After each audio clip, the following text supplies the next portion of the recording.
İmam Musa Kazım əleyhissalam təvaf edirdi, təvaf. Allah hamımıza qismət eləsin. Təvafı ortada kəsdi, çıxdı Kəbədən. Çıxdı Məscid-ül Haramdan, getdi.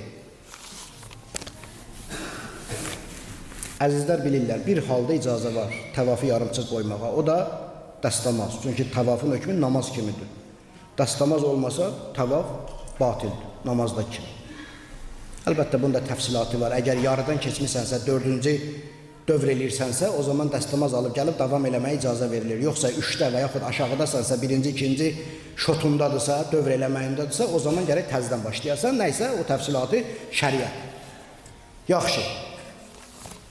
İmam Musa Kazım əleyhissalam qayıtdı. Peyğəmbər balası, nə səbəb oldu təvafı yarımçıq qoydu? Dedi, bir Allah bəndəsi möhtacdır. Çağırırdı ki, ey müsəlmanlar, dağda çatır. O çağıra-çağıra mən təvaf eləyə bilməzdim. Bir Allah bəndəsi nalə çəkir, kömək istəyir, o çağıra-çağıra, o nalə çəkəcəkən mən təvaf eləyə bilməzdim. Budur bizim dinimiz, budur bizim imamlarımız.